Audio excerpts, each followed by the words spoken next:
it felt like that you had cheated on me. I ever had a cigarette, ever drank alcohol, ever had marijuana, anything like that was with those few kids.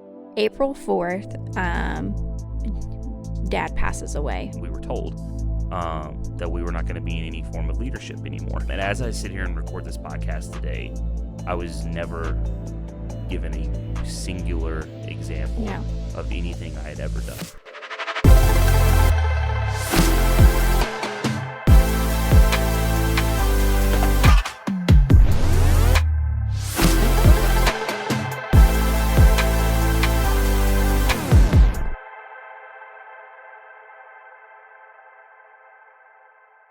Episode 2 of the Broom Tree Podcast. I am so honored to be back with you guys again this week. I have my beautiful bride, Miss Amanda, DJ Panda, over here with us again this week.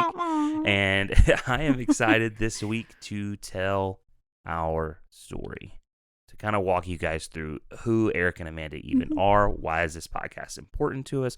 Why do we feel like there are certain topics we can talk about, certain topics that we aren't qualified to talk about? Right. But I think hearing our story, you hopefully will find some relatability, not only to what we've been through, but comparatively to what you've been through, and maybe this will help in some way. You know, the Bible says that we overcome by two things: the blood of the Lamb, the blood of Jesus, and the word of our testimony. So this is our story.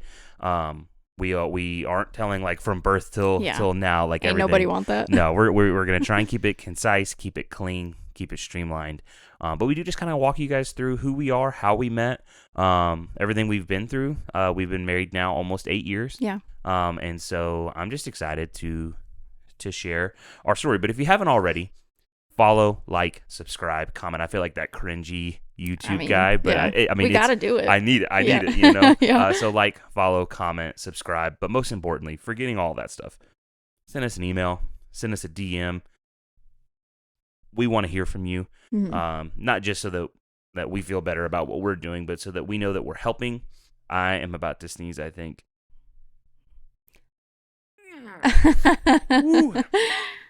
Forgive me, I have severe allergies. Yeah, we've got a doctor's appointment. But we do. We want to hear from you guys. We want to hear your stories, your testimonies, and not just the heavy stuff, but the funny stuff too. You know, we want to hear wild ministry stories or just wild parenting stories, marriage stories. We've got a ton for you. We'll try and cut a lot of them for today for the sake of time. But we just want to hear from you. So like, follow, subscribe, reach out. We'd love to hear from you tree huggers out there. Is that what we're calling them? I don't know. I got to think of something clever, you know. But no, so we're excited. So diving into our story, speaking of keeping it short, Amanda, because you're a short person. I'm not that short. You're not short. Yeah. But you are a short-winded person compared to me. That is true. Tell us about Amanda. Yes. So I am and am I redlining at all? No, you sound great. Great. Okay. So I am the middle of 3 girls. So there's a lot of female energy in my household. We all shared one bathroom. Oh boy. So yeah. That's so exciting. That was a lot. So we were just always fighting over who could get in the bathroom. Right. I grew up in church, Church of God, and which is like a toned down Pentecostal. Which is kind of like ironic because I'm a very like quiet and I don't like to be like make a scene anywhere I go, and that culture is very much vibrant. It's a very vibrant culture. Both of my parents stayed married, so I didn't grow up like in a divorced household or anything like that. Dad got cancer when I was about 8 years old. So a lot of my childhood was in and out of hospitals with him. I am very familiar with the Sarah Cannon downtown. Shout out Sarah Cannon. Right. But at 8, like there was a lot of traumatic stuff that happened the first time he had cancer. So my memory, like I kind of blocked that whole time out of my life. And that's kind of when, like now I continue to do that throughout my life. But that's when that started. So if you ever hear me mess up dates, which is very frequent, that is why. I was also homeschooled up that started when I was in 4th grade. That is also why you get dates wrong. Yes. So a lot of Christian culture throughout my life. Right. Everything revolved, like, I don't want to say that I was sheltered, but I I wasn't I didn't have like a lot of opposing viewpoints Right. throughout my life. Then I went to MTSU. Well, technically, I went to Vol State right out of high school, and then went to MTSU. Shout out Blue Raiders. Right. I got my master's in 2020 in business, actually. I don't do business now. So, You stand on business, yeah, though. right. So, like, I use it in some aspects, but I originally went for art, and I probably would have been better off if I had just Followed your heart. followed my heart and not what everybody told me that I Mhm. was going to make money at. Mm-hmm. But you know, It's okay. You it live and is, you learn. yeah, it is what it is. It's working out. God's using it, you know. And then I love to travel. That's pretty much what I do. Any chance I have an extra couple of dollars in my pocket. Or even when we don't have extra dollars and we just use what we don't have. Yeah, I can be pretty strategic about, using our money to wisely. You can I agree. disagree. No, I am Yeah. agreeing with you. I'm nodding in agreement. Right. But I always almost said that I wouldn't want to go back to Europe again, but for sure I would go back Yeah. to Europe in a heartbeat. So Yeah. No, absolutely. For the 5th time, I'll Yeah. add. That would be your 5th trip. right. So But I love it. I've left this beautiful country one time, which Now, mind you, I have invited you to go many of times. yeah. I know. You know what? We're not even getting into that Yeah, right now. yeah. We'll get into that when we get to that part. Right. So that's Amanda. For me, I'm the youngest. For a while, it was just me, my brother, and my mom, raised by a single mom, until I think middle school. Mm-hmm. Technically speaking, I think that my mom and stepdad met when I was in like 3rd grade, but I know they didn't get married until summer between 6th and 7th grade. Mm-hmm. So it was me, my mom, my brother for a while. My parents split when I was really young. My dad was still around. We would go Yeah. see him every other weekend, like typical Southern divorced families. Yeah. We'd do the visitation weekends and all that Yeah. kind of stuff. But yeah, no, youngest. And then when my mom and stepdad married, I became not just the youngest of 2, but now the youngest of 4. So I have my one brother, and then I Mhm. have a stepbrother and a stepsister. Yeah. But you'll hear me refer to them all as my brothers and Yeah. sisters because I've known them for as long as pretty much I can remember. Yeah. And we're as close as you wouldn't Right. know, other than our physical appearance, that we wouldn't be. Right. know. Well, you and so- your brother don't even look anything alike. So I yeah, don't me think and my I'm- brother. Yeah, me and my brother. He's a full blown ginger, from top Yeah. to bottom. So he's about 120 pounds lighter than me, and You guys could not look any more different. no, we don't. But no, that's us, youngest of 4 now. Very little church growing up. What little church we did have was with my dad's mom. Mm-hmm. The Presbyterian church, the little old Presbyterian church down the street. We would go there a couple times a year. Mm-hmm. And then that's where I started going to youth group when I was finally old enough. Started going there 7th grade, 8th grade time. That place was wild. No fault to the church. They obviously had no idea. Yeah. But that group of kids, I should say, was Mhm. wild. First group of kids I ever had a cigarette, ever drank alcohol, ever Mhm. had marijuana, anything like that was Yeah. with those few kids. The church had no idea Right. that that's what was going on.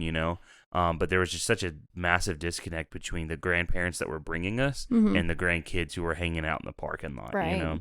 And so we ran around with them for a little while, saw my dad every other weekend. Oh, and then you talked about being homeschooled. Mhm. I was public schooled my entire life. Mhm. We can tell. I'm not even, you know what, I could and I won't. You already tried to make a It's joke. because I'm gracious. That's why I won't. Oh, okay. No, public school my whole life, as literally mathematically speaking, as middle of the road as you can get. Out of my graduating class, there was 480 students. I was number 240. So I was mathematically the most average kid in my grade when it came to like academics and stuff. But I've always been kind of extroverted, pretty Yeah. loud and outgoing. I was a theater kid, things like that. And then got saved at 16. Mhm. When I actually like truly gave my life to the Lord. Met a girl, started talking to Mhm. her. She invited me to her church a few times. And that church just loved me well. Yeah. It was a very large church, Mhm. but it had just good kids. Yeah. There was a few bad apples for sure, but I can remember just showing up smelling like cigarettes, and they still let me hang out. They didn't judge me or cast me out like I was kind of expecting they would, and that just totally changed my life. So we started. I'm so sorry. I'm working through it this morning. So yeah, got saved at 16, started teaching, started leading, helping lead the youth group. Not right away, obviously, but within a year and a half, I felt like maybe I was feeling that leading, that prompting, that some people might say calling. We'll talk about that next week, but to lead or to teach. Yeah. And so I worked with our youth pastor a lot. He would let me. We started like Bible studies before school and things like that. And then that kind of leads into where we met. So I started going to church there 2012. Yeah. And we met shortly after that at that church. Yeah. You were friends with the same girl that I was dating. Shout out to her. Right. Which caused a lot of drama. Yeah. Which it's high schoolers, right? Yeah. Amanda was a home wrecker. Yes. But no, so we started dating. We started dating in 2014. Yeah.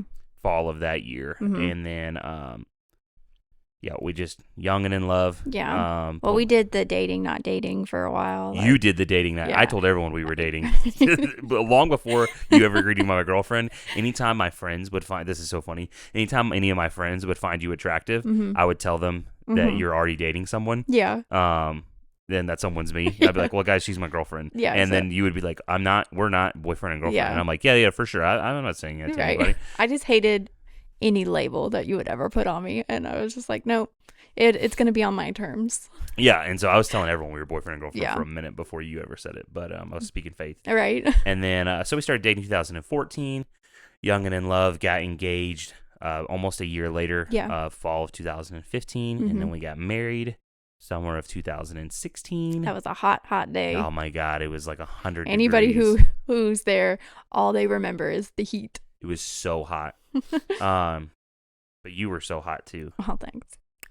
And then fast forward through our marriage to 2023, March 3rd, 2023. We had a baby girl. Sweet little Joe was born. Yes. And so those are kind of the highlights of our personal lives, our romantic lives.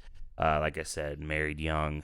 On our wedding day, we were both 19. Yeah, which was not a popular decision by like any means. Not everybody, but most people. A good majority were not for it. Yeah, we're not in agreement that was the right move for us. Right. And we were young and stupid, but in love. Yeah, it was all worth it. Yeah. I would go over and do it again every time. Yep.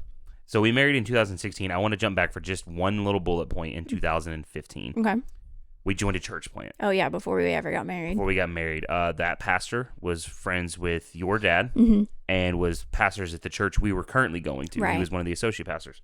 And we lived about an hour away from that church. Yeah. And so did he. So did your parents. So did a lot of people we knew.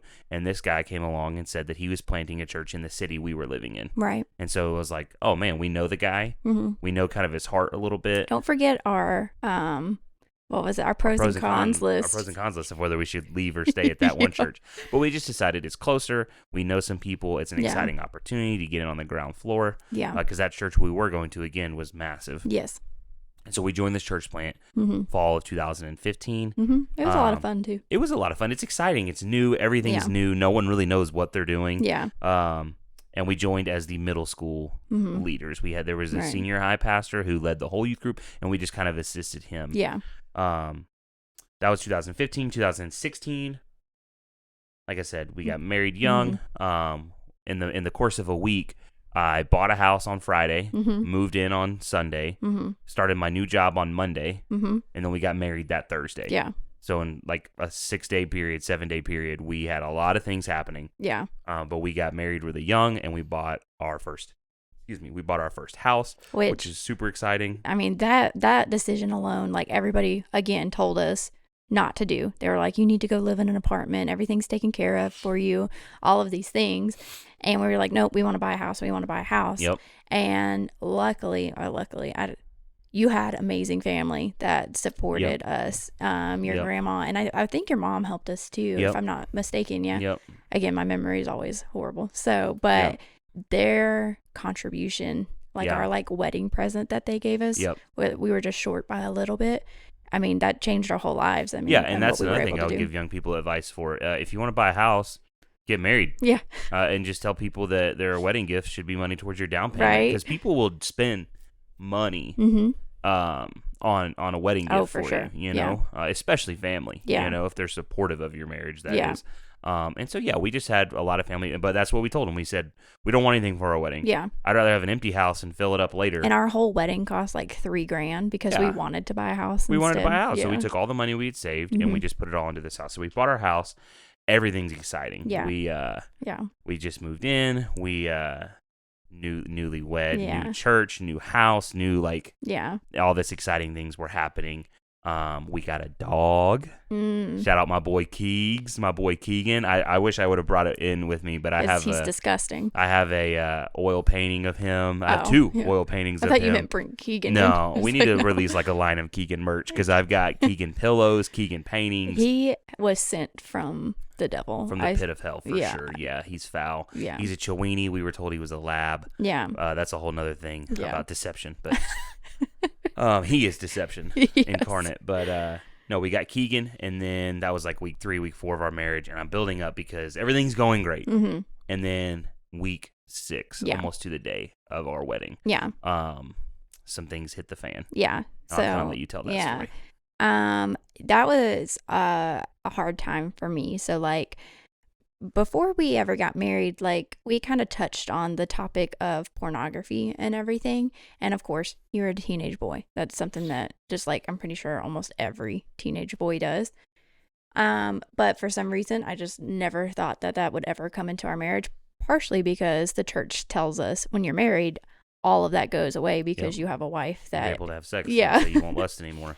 So I wasn't really even thinking that way, but for some reason I decided to ask you just point blank if you were struggling with that, and kudos to you. You were very honest. I mean, your face really said it all in the moment, so I don't think you could have lied to me even if you wanted to. But yes, you just came out and you said, yeah, that is something. I lost my crap. And yeah, it felt like in the moment for me that you had cheated on me. That's how it felt.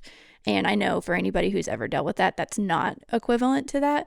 But in that moment, how I was raised, how I had thought about the topic and everything, you basically had just cheated on me. Right. So we hadn't even built a foundation in our marriage yet, of trust and all good things.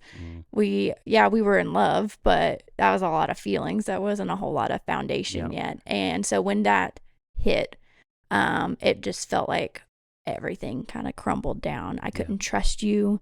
I was really just hurt. Yeah, I mean, and that's fair. Yeah. Like, and I don't want anyone listening, you're not wrong for feeling those. Like, that's a fair emotion. Right. You know? What was wrong was how I treated you for a very long time.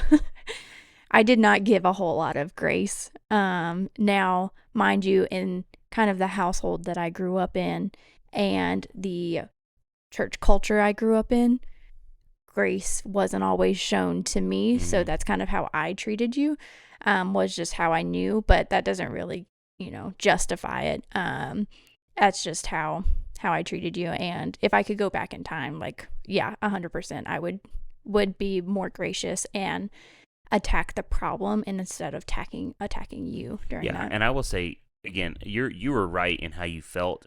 I don't want to sit here and say that you were wrong in how you treated me. That's a perception only you can have. But I will say, and I wrote this down in our notes, there just wasn't really a lot of grace from anyone. Yeah. And I think what I was struggling with the most wasn't like the shame, the guilt, the like self-loathing, like all that was happening too. But I felt so alone. Right. Like I was the only person that had ever dealt with this. Right. And behind closed doors, you would have guys say like, hey man, me too. Like I understand. But then in any sort of public setting, it was very like, almost kind of degrading. Yeah, like what's wrong with you? Why would you even want that? Like Yeah. what's wrong with you? Yeah. And I just remember feeling like, am I the only one? Right. You know? Rightfully so. We were asked to step down, as we were told. We were stepping out of ministry, out of any form of leadership for a season to heal, for accountability, for growth. You can't, and I'm just sorry, you can't watch pornography and lead in a church setting. Like it's just not healthy. Right. And so we were taken down, and we were actually sent to counseling, couples counseling. Hey, it was great at first. It started solid. Yeah. And then there was one session I showed up for, and he said, hey, this is going to be one-on-one with just Amanda this week if you just want to hang out in the lobby. So I'm just sitting downstairs eating lollipops, talking to the receptionist, like existing. Yeah. And then you come downstairs livid. Yeah. And you're like, we got to get in the car and leave. And I kind of let you say what happened. Yeah. So in that session, it kind of struck me weird anyways that I was going to do it alone. He just gave off kind of weird vibes. He's a little slimy. Yeah. I don't think he's there anymore. Yeah. But yeah, his advice was basically like, if neither of us can get over this, then we just need to join forces and watch porn together. And maybe that'll be a good bonding experience for us. Yeah. And I was just like, okay, no. Yeah. And we're leaving now. Bye. No, we're not doing that. But appreciate the advice. That's so funny. So yeah, and that honestly, that kind of recaps that whole year for us. The rest of the year was just dealing with that. Yeah. And we'll have a whole nother episode on how we dealt with that. Right. But we walked through that season. We walked into the next year. And 2017 for us, I think, was really just a year of growth for sure and life experience. We're 20, 21. We're just trying to figure out how to be adults, how to be married, how to not have be jobs, broke. how to not be poor all the time. You were a full-time student. You were working for the state. You were running several counties. For DHS, like you were building your career. Yeah. I remember that time. It was very crazy. I mean, I was 21, right? And like I was now supervising like 20 plus people who obviously were all older than me. I think I was the youngest supervisor in like history of DHS. Right. And not only that, but I was running multiple buildings. So at one point, I think you were running like 7 or 8 of them. Yeah, I can't it was remember. a lot. It was. I remember you were driving all over the place. Yeah, I mean, I would have to visit 1 or 2 a day in order to keep up with it. And it was just, it was a crazy time. I was really proud of, all the work that I put in. So. And it was, I actually was given the opportunities that I was working towards, know, so that was super cool. And I think it brought a lot of experience and opportunities in the future, being able to do all of that. But yeah, it was a hard time. And then running to MTSU at night for my night classes, I still to this day don't understand how I did it, but and like how we brutal. did it. Yeah, because you would go with me a lot of the time. Well, that was what I was going to say is so I was working at Under Armour, full-time employee down there at the distribution center. We were working 50 hours plus a week. Yeah. Night classes, I would go with you to your night classes so that you were not walking alone or driving tired, all those kind of things. Young and in love. Yeah, we were just trying to do life together in every way that we could. We went to Ireland that year. That was our big, like we saved and saved and saved. Yeah. And we were able to afford. I remember I had this like little piggy bank. We would put all of our change in, and I think it bought us like 1 or 2 dinners in Ireland while we were there. Yep. So that was a ton of fun. And then we got Nala that year, our German Shepherd, your partner in crime. Yeah, she got me through a lot. She's been through a lot. She's our therapy dog for sure. For sure. She offsets the negativity that Keegan brings into our lives. Oh my God, yes. But we got Nala that year, and then 2018 really honestly was pretty similar to 2017. The only big difference was 2018 we took over the youth group. We had gotten back into ministry. We had gone through our healing, which we'll go into it all another day. Cold turkey. Have never looked back on the pornography thing or anything like that. So I'm very proud of myself for that. Yes, I am too. And so we were able to get back into ministry, and then the lead youth pastor said he was moving away to another city, wasn't going to be able to stay at the church, so we took over the youth group. And I just remember that year we did our first little 2 or 3 day like fall retreat, summer retreat type thing. Yeah. We were getting new leaders, new students, and it just finally felt like everything we had been striving for since 2015 was starting to finally happen. We had started to kind of check some of the things off our list. We went to Ireland like we wanted to. We got the house, the 2 dogs. I think you got not a new car, but nicer than the old beat up one. It was the first one we ever bought. We saved up and purchased a car. We were working a ton of hours, but we were finally starting to see the fruits of our labor a little bit. I took over the youth group that year and finally started walking out just what it felt like we had been striving for. That's really all that happened in 2018. And then in 2019, I went to Europe again. You went to Europe again. I'm about to sneeze. Tell that story. So I went to Europe with actually my grandmother. Again, I tried to invite you. You said you didn't want to go. And Nana has always talked about going to Paris. And she didn't know if she was going to be able to travel like that, in the coming years. So I was like, let's just do it. So we went to London, Paris, and Italy in like a 10-day span. So it was amazing. You did that on your personal level. That was pretty fun to watch you get to do. And then as far as kind of our church walk goes, because that was really the only thing that happened that year. Because when you say like, oh, we just went to Europe, like that takes all of your money for literally anything else fun that you want to do for the rest of the year. Like we didn't do anything. Worth it though, for sure. That summer or that year, the youth group just continued to grow. We saw God's faithfulness to our youth ministry. And we decided 2019 we were going big on summer camp. Big 5-day. We rented out this little like lodge thing in a state park, and we were going big. We invited some guest speakers and all this kind of stuff. Had a lot of crazy games. We had a good turnout on that camp. And we had, and I say we brought our guest speakers because those 2 individuals played a big part in our life later on. Because they showed up, and we were I remember one day all the youth leaders were watching all the students, and we kind of had a minute to just get our head on straight before service. And they came in and they just started talking to us about like what's important to you. And I feel like at this point our lives really started to shift. Of like we had done everything we set out to do, and so now it's like, well, what is next? All we wanted was nice house, healthy family, 2 cute dogs, successful careers, and a healthy youth group. Like that's what we wanted. And they were just very challenging to us of like, okay, but what's next? What's important to you? And that thought lingered with us the rest of the year as we started going, we're going into 2020. What is important to us? We got to think bigger. The youth group was getting so just large that we were talking about we were going to have to move services to use the sanctuary on a night that the sanctuary wasn't being like the adult sanctuary. Like all these things exciting are happening. And then 2020 rolls around. 2020 was a hard year for everybody that I've talked to ever. I get it. But in particular to our story, I'll throw it back to you. Walk us through the beginning of 2020. So I mean, like literally right off the bat in 2020, we hadn't even got out of January. And I get a phone call that Mom has passed away. She actually overdosed, which was very unexpected. She never struggled with like taking like medication like that. I'd never even seen my mom drink alcohol before. I do know that she struggled with depression. But I kind of pretty much like throughout my family, I think we've all kind of struggled with it a little bit. But yeah, the fact that I got that phone call was very shocking. That somebody that I remember being very strong and like just an accidental, mix of medication just took her life like that. So yeah, very shocking during that time. And then Dad was kind of already on the decline at that point. I remember he wasn't doing too great, but it was very shortly after Mom passed that Dad started going to the hospital more frequently.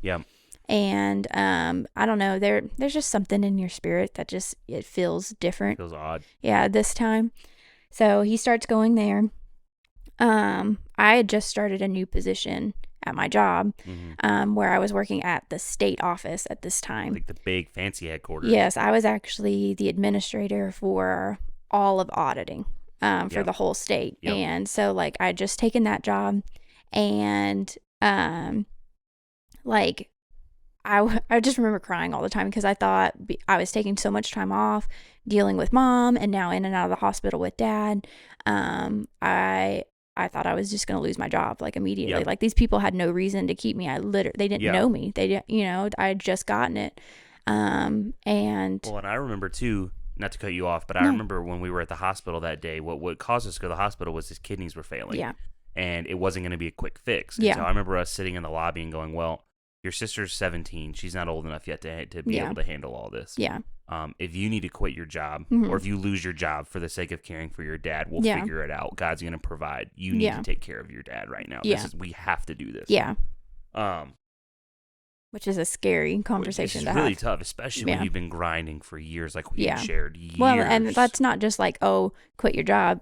That's a possibility of losing everything. Yeah, because I didn't make enough money on my Yeah. own. So we had made that decision that if that's what it came to, that's what it came Yeah. to. And then literally like a week later, Mm-hmm. I got a phone call that Yeah. from a couple of coworkers that they had all been furloughed. Yeah. Well, or COVID. laid off because Yeah. COVID's going Yeah. on now at the March of 2020 into February, beginning of March. Yeah. And we all got phone calls, and everyone I'm talking to is like, hey, I just got the call. Yeah. I've been let go. And so now I'm like, oh, man, Yeah. there's the possibility that we're both unemployed Yeah. in 2 weeks. Yeah. And we're going to lose everything. We're going to lose our house, our Right. car, all this stuff. Yeah. Um, By the grace of God, you don't get let go. Nope. And my boss was, and still to this day, is the best boss that I've ever had in my entire life. He was so understanding. Family was first in everything that I did. Yep. He made a way that I could, this position had never worked from home before. He made a way that I could work from the hospital. And like we dealt with like a lot of confidential stuff. So like I had to, like, we can set it up to where no one would be able to see or hear anything that I would do. And like, I just am amazed by just being able to, I would have never been able to do that in the position that I was before. So the fact that I was moved to that position before all of this happened was by the grace of God. Like it's, to this day, blows my mind. Yeah, and I ended up not losing my job either. Yeah. I was one of the select few that got to stay, which is Yeah. a whole nother challenge. But Yeah. anyway, throwing it back into your story of your parents for a minute. Yeah. So all of that's going on. And then we get, like, dad's still pretty much in the hospital. We kind of know that he's not going home at this point, right now anyways. And we have the discussion about taking him to hospice, which that's also a very difficult conversation because, I mean, you hear hospice and you think, oh, he's really not leaving. And I just wasn't ready to come to terms with that I remember yet. the sweet little nurse that came in. Mm-hmm. She lied to us for Yes. sure. But she told us, she said, we're moving him to hospice because he's got cancer, Mm-hmm. but the hospital's getting full with COVID Yeah. patients and we want to keep him safe. Yeah. I think she knew, Mm-hmm. but how do you tell Yeah. two 23-year-olds and an 18-year-old Yeah. Who just lost their mom. who just lost their mom Yeah. 6 weeks ago Yeah. that they're about to lose their dad? And that, like, that's another thing. Like, because we were at these hospitals so much growing up, like, they knew my mom and they knew that she was there with him every All the time. time. So the fact that she wasn't there, it's the same nurses. So they'd come in and they would ask, like, where is she? And we would have to tell them. So yeah, they were amazing to be as kind as they were. Yeah, so you guys mid-March. Yeah. And then, so we take him to hospice. And because mom always stayed with him, he wasn't used to ever being alone. So, and he was just having a really hard time, obviously. Yeah. So we did round the clock shifts. Poor little Abby, got the night shift. I think pretty much she was okay with it, because she was up late at night anyways, but that's still hard. That's tough. Yeah. She was such a trooper. Yeah. And then we, I took the like really early mornings, and so that I would work while I watched him and everything. And then you would come relieve me whenever you could. And nights and weekends, whenever Yeah. I could get away from the warehouse or the church. Yeah. So that was, because that was part of it too. Was Yeah. we weren't. It wasn't just our secular jobs. The church is Yes. closed, So I'm having to figure out a way to lead the youth group, the college ministry that we were running, Mm-hmm. support adult service with getting ministry online because we had never really had to do that before. Right. So it was more than just like, oh, money's tight and dad's not doing good. It was like every area of our life is pure chaos right now. Yeah. From sunrise to sunset, we're either at the hospital, at the church, I'm in the office, at home editing videos. Yeah, we were on autopilot. Like there was like no emotion. It was just do what you have to do. Yeah, and I remember like we're having to do youth services online, live, like Instagram lives, Facebook lives, all these different things. Through March when everything's closing down and there's no escape. Like there was nowhere for us to go. Everything's closed. Yeah, every public space we couldn't get out for 5 seconds even if we wanted to. Yeah, and like one of the funniest moments I remember is like, so Dad went into the hospital before COVID, and now he's on heavy medication, so he's kind of delusional and everything. World shuts down, and Dad wants a McGriddle. Oh my God! At 3 a.m. and he's not an easy man to persuade. No, very stubborn. So I just remember being like, McDonald's isn't open, and he's like, you're gonna tell me we're in the middle of Nashville and you can't get me a McGriddle? Every McDonald's was closed. He thought we made up COVID. Yep. He really did, because we didn't want to go get him a McGriddle. Well, and I remember we tried to turn on the TV to show him the news, and the TV was stuck on MTV on a Jersey Shore watch marathon, and the hospital couldn't find the remote, so he was stuck in hospice watching Jersey Shore. He must for have thought he was 4 going days. crazy. He was awful. It was awful. But and then like it was hard too of like there was times that they were like, oh, no more visitors, we're not taking visitors anymore, and I was all, you're gonna have to arrest me if you're gonna take me out of this hospital room. Like I'm not like, and like I'm sorry for any nurses that you were just doing what you have to do, but I knew I had like 48 hours with him, and if that meant jail time afterwards, I was willing to take it. Yep. So walk us through. That was mid-March. Walk us through April. So April 4th, Dad passes away, and that was a hard day, obviously, but it was interesting in the fact that we were doing these round the clock shifts, and it was super early on a Saturday morning. You were actually there, and I was like, hey, you're here. I'm gassed. I can't do this. I'm going to have to just like close my eyes for a minute. I fall asleep. Nurse comes in. You're like, I'm going to have to use the bathroom for a second. Just watch him. And in that 30 seconds that no one is watching him, he passes. Yeah. And I remember you coming out. Well, I don't remember this part, but you tell me that you came out, you were talking to the nurse. She tells you, you're like, what the heck? I mean, everything was just fine like a minute ago, He full on sat himself. He was laying flat on his back. Yeah. And he sat up straight, pulled the wrinkles out of his shirt, and laid back down. Yeah. Within 45 seconds. Yeah. And then I remember I woke up and looked at you, and I don't know, there's just something in that moment. You didn't even say anything, and I just knew. I knew he was gone, and just like buried my head in the pillow and just cried until I had to get stuff done. But yeah, that was April 4th, 4 days before my birthday, which has always made it kind of weird now. At least it wasn't on my birthday, but yeah, we weren't able to have a funeral or anything. We had to go ahead and COVID. We had to cremate him. So I just kept his urns at our house until I was able to bury them. But yeah, it was, it was just, it was a lot. Yeah. I hadn't even processed Mom passing because I went straight into this, and now, Dad is gone, and the weight of now everything is my responsibility. Everything. I have to start planning funerals in this crazy world. I'm the administrator of their estates. I'm selling their house. We have 2 houses worth of stuff. Yeah. And clothes and shoes and cars. Yeah. And debt. And now, like, Abby, again, was a trooper during this time, but I also had to, like, where's she going to live? What are we going to do? And, I tried to do the best that I could with what I had. But yeah, it was just like, I almost like didn't even grieve Dad for a long time because I just went straight into work mode of like, I just got to get stuff done. Yeah, and that everything was so different after that. I'm working a ton because, like I said, I was one of the few selected to stay. Yeah. So I'm working a ton of overtime. You're still in school, working Online. from home. Yeah. But because everything was closed, you're just in total isolation. Yes. The world's in. This is where Nala comes in. Yeah, and so Nala was a huge help. And so we just started to question even more and more what's important to us. Yeah. Everything we believed God for didn't happen. Your mom passed. God, why? Yeah. Your dad didn't get healed after we prayed for a decade for healing. God, why? Yeah.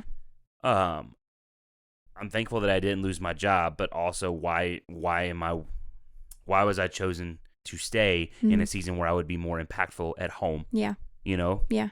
Why is COVID happening? Like, why are all these things? Like, everything we believed was just being questioned. Yeah, for sure. And so that all happened March, April time. We pushed through. We're just trying to get stuff to we're on autopilot. And then June, things finally started to normalize a little bit. Yeah. We were getting used to the new normal. Yeah. And I went to our pastor and I just said, hey, I don't know if I can lead right now. Yeah. I still believe in Jesus. I still believe he died for my sins. I don't know how much he cares about me right now. Yeah. Or how much he sees of me. And I'm struggling to get up there and talk to these students and teach them about this God that I feel like let me down. Yeah. You know, and I don't know how to fake it. Right. I just can't do that. And so I just need some guidance, some time. Yeah. I can't fake it. And yeah, I remember I couldn't even like pick up my Bible because it just was a constant reminder, either the way that it felt like God failed me or just a reminder that they're gone. So I would just I would cry every time I would read it. And I was like, I'm done crying. So God, I'm sorry. I can't do this. I can't. Yeah, and so we just didn't want to fake it. So by the grace of God, we were gifted a month off to go heal. We were told all the ministries, everything we were responsible for a full 30 days, don't come back to this building unless you just want to talk or like counseling. Yeah. But like work-wise, you're good. Yeah. And so we took a month off. We actually took one of those weeks and went and visited my grandmother down at the beach just to get away for a little bit. Yeah. And just in that month of praying, we felt like a month just wasn't long enough for us. Not that we weren't grateful for it or anything like that. We just, that revealed how deep these wounds were. Yes, for sure. And we just needed some time to heal. And so we come back, our sabbatical is over. I walk into our pastor's office to tell him, like, we just need more time to heal. Yeah. And before I can get anything out, we're let go. We were told that we were not going to be in any form of leadership anymore. That in the month that we were out, some things have been brought to our pastor's attention that him and his wife believed were not of good integrity, that they were divisive, that they were not honoring in those kinds of church words. Yeah. And so we were asked to step down, told that we were stepping down from all of it. Yeah. Until we could get back on the same page with like the vision and all that stuff. Yeah. And I apologized, I said, tell me what it is. Like what was said, or what did I say, or what was I doing or not doing? Like, give me some context so that I can either speak to what has happened or apologize for it. Like, I don't know. Right. And as I sit here and record this podcast today, I was never given a singular example of anything I had ever done. I was just told that my actions and my words were dishonoring and divisive, and that I couldn't be trusted with any sort of influence or leadership. Yeah. And that we were welcome to stay at the church. They asked us to stay to heal and to grow, but we were not trusted anymore. Yeah. And I was never told why. Yeah. And that, I think, is what hurts the most. Yeah, I mean, there's just no closure. I mean, how do you move on from something that you don't know? Yeah, how to move on from? Yeah, I literally am just flying blind. Yeah. And so just due to all these issues, spiritually, emotionally, work-wise, all the things that we're going through, I was told to go to counseling with one of the other pastors on staff. And he was, I can't talk about it long without getting emotional, because he was so great. Yeah. He was just a nice man. He's an older gentleman, but just so full of wisdom and grace. Yeah. And just let me vent. I could cuss in his office. I could cry in his office. I could yell in his office. Yeah. And he just let me get it all out. Yeah. And the more I got it out, the more I felt like we're called to leave this place. Yeah. There was a lot of hurt. Yeah. A lot of anger. Oh, for sure. And we were in the wrong too.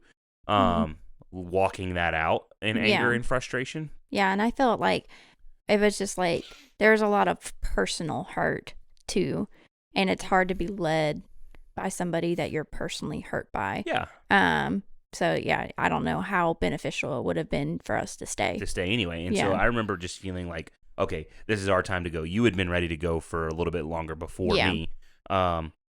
And so I go in on my last day of counseling, and I've just made up my mind, like, we're leaving. Yeah. And I remember sitting down with him and saying, like, okay, because this is the purpose of counseling. This is the purpose of wisdom. I'm going to tell you why we're leaving, and I'm going to probably say it's going to sound too harsh, too aggressive, too vile, too hateful, or coming from a place of hurt. Yeah.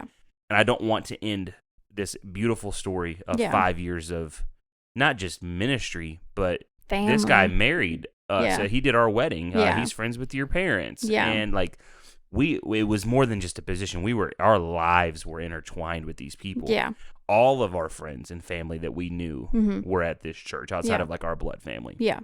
And so I said, I want to leave on good terms to hopefully maintain some sort of relationship with somebody. Yeah. So let me get it out to you Yeah. in this vulgar, vile way, and you can help me reword it. Yeah.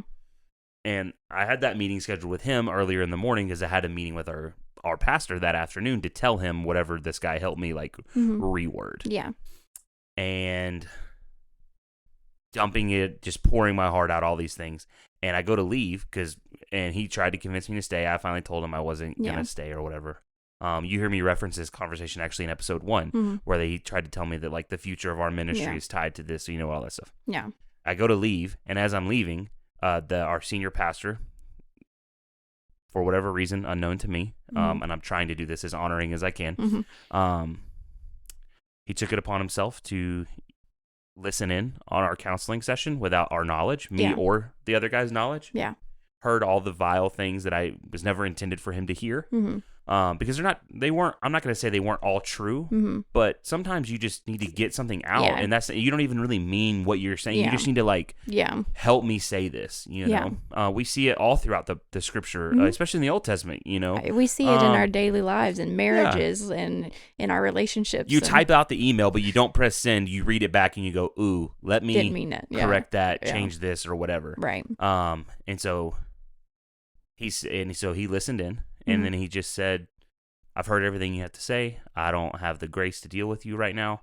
And so you're free to go. Yeah. And he left. And I looked at the guy who I just done all this counseling with as like, am I wrong? Is this wrong? Like, I feel like this is not right. Like that was inappropriate or whatever. Yeah. He didn't really say much, shook his hand. And that was the last time I ever spoke to him. I've ran into our former pastor a couple of times. But we left. Yeah.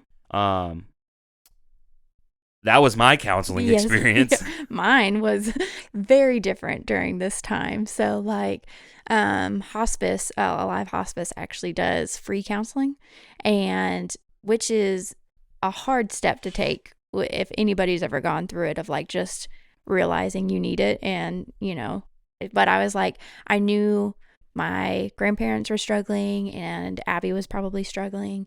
And I was like, okay, if I'm going to try to help them or try to convince them to go to counseling, I need to go. And that's just the way that I force myself to do the stuff that I need. I say that it's for other people, in hopes that it'll light a fire under me. Yeah. So I ended up going. They offered 12 free sessions, which is just amazing. But the counselor that I got paired with was a gay guy. And love him. I mean, he helped me so much during this time. I was always told, like, if you're going to go to counseling, it has to be at church. It has to be by a pastor, And I just say that that's not true. That I think God knew what he was doing when he used, this guy to, to help me during this time. So, he doesn't even know that maybe God was using him, but absolutely.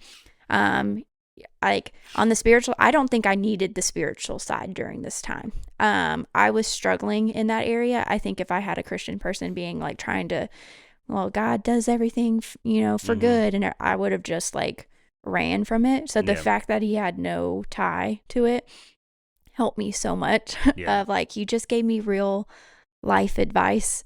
Yeah. He was very knowledgeable with grief. And I mean, he understands that we're spiritual beings. So like he helped me in the Yeah. spiritual part of it as well. But yes, it was very different from a Christian pastor to the gay Yeah. guy I was listening to Yeah. once or twice a week. And speaking of like your counseling was different, that brings us into kind of where we are now. Yeah. We got through that season. That was like the closing of that chapter. Yeah. And I just remember this weight being lifted off our shoulders. And so Gosh, I yes. referenced them earlier. The friends that were at the summer camp we did in 2019, he calls me up. He's been guiding us, and I won't get into it, but he's been guiding us through losing your dad, losing your mom, COVID, like all these things are happening, getting let go from the church. And he's just consistently been, he was the only pastor who ever reached out to me who all he ever wanted to do was pray with me or talk with me. He didn't try and recruit me or hire me or give me advice. He just listened and like was just a good friend. Yeah. He calls me up and he says, hey, you know, him and his wife are starting this online ministry, this online church. They're coming to Nashville. Do we want to come just sit in the room and listen to the word and be fed? Yeah. And I was like, not particularly, you know. I'm kind of done with all this stuff. Yeah. And he was like, okay, that's fine. If you change your mind, just let me know. Like, we'd love to have you or whatever. And so we ended up joining them, since luckily I'm so glad we went day one. Yeah. So we could just hear the heart and the vision of it. And since day one, we've just been going. Well, for the longest time, we just worked the camera in the back of the room. And when I say online church, there was him and his wife, you and me, and I think 3 other couples. So there was 10 people at this church, and 3 or 4 kids, you know, like, and we just built this community of friends. Yeah. And so we started serving with them late 2020. 2021 didn't do much with our spiritual walk that year. We did attend that church, and we just kind of served there in a very minimal capacity. Yeah. Well, and it was just like it had to be such a slow build at that point because we were so hurt. We weren't going to just jump straight into pastors again or trusting pastors. Yeah. Or, you know, like, so it was a very like, I mean, I remember everything we did. We were all like, that's cool, but I don't know if I trust you. Right. And so I say we didn't do much with God that year, but on a physical level, our lives were better than they had ever been. And that's not to say that walking away from God made it better. I don't think that's the case at all. We just started to put our priorities, although they weren't in the right order, they were better than they were. I finally put my marriage above my job. I put my marriage above my position at the church. Yeah. I put my finances above whatever my pastor told me I was allowed to spend my money on. Like those, you put your friends above just ministering to people. Yeah, you know, or your to-do list. We started to go through that, and then we started on a personal level dreaming again. Yeah. I started my own business in 2021. I got my real estate license. We started talking about this podcast 3 years ago. We started talking about this podcast and started dreaming. Yeah. You started talking about stepping out in art full time and doing an art career. Yeah. Like as a full time job. So we just really started to like allow ourselves, like we had always done whatever the church had told us to do. So like, what do we do now? Yeah. That was really it for 2021. And then in the first Sunday in 2022, I actually preached for the first time since everything had happened. That was kind of interesting and fun in its own way. I remember you still didn't want to do it then. Yeah, I want like my spirit wanted to do it, but my flesh was like, I still don't trust this whole thing. Like whatever. Yeah. I stepped out from my full-time job at the state and quit and started doing art full-time, which was very scary. I remember to this day of like, I told them that I was leaving. My last day was going to be like the end of July or something. And we found out that I was pregnant like the first week of July, I think, or second week of July. And there was this period of like a week where they were like, you don't have to leave. You don't have to leave if you don't want to. Like there's still time. We want to keep you. And we're there. Remember, they started offering like crazy amounts of things of like, we'll change your schedule. We'll give you more money. You want to work part-time and double your pay and all of this stuff. And I found out I was pregnant. So state insurance is like amazing, you know? And I was like, no, I feel like I'm meant to do this thing, you know? So I went full-time self-employed while first month of my pregnancy. Right. So Right. it was crazy. And then, yeah, we just, again, kind of like 2021, we just continued to serve at this church. Mm-hmm. And our goal wasn't titles or positions. Yeah. It was just being good friends. We wanted no part of it, honestly. Yeah, I just, and anytime like it started to get too heavy, I backed away just a little bit because it was like, I just want to be here. Yeah. To be friends to the people that are around me. Yeah. And then that gets us into last year. You're still full-time artist. Mm-hmm. March 3rd. Sweet little Joe was brought into the earth. Yes. Our daughter, Joanna Faye. Mm-hmm. She's the most beautiful girl that God ever put on the earth. Yes. Spunky little thing. She's so full of joy. She's actually just woke up a few minutes ago, is screaming in the other room. So we're about to have to She's go get not her. screaming. She's just rolling around in her bed, clapping her hands. Any noise is too much for me. But then she was born in March. I had started back in 2022, joined another warehouse, this time in more of a management role, and it really started to skyrocket through there. Yeah. We were making really good money. We were having a great time, but then contracts got changed. People got moved around. I got relocated to another facility that was a little further away from home. Yeah. And my hours changed drastically. We Yeah. went from working 45, 48 hours a week to 60 or more some weeks. Yeah. And so I remember one week in particular, Joe was 4 weeks old, 5 weeks old, and I worked 74 hours in a 5-day span. Yeah. And I was like, it was hard on you not being there. It was hard Yeah. on me, you not being there. So we made the decision. November came around, October, and my company came to me and said, hey, holidays are coming up. Say goodbye to your business. families. Basically, we were going to be working a lot of hours, guys. It's the holiday season. And I came home and talked to you, and we just agreed that wasn't what our family stood for, what our family was about. We've been somewhat wise with our finances, enough to where we could afford it. And so I've been a stay-at-home dad now for 2.5 months. It's been a ton of fun. A lot of new challenges have presented themselves. Yeah. You got then, your sugar mama now. So I got my sugar mama.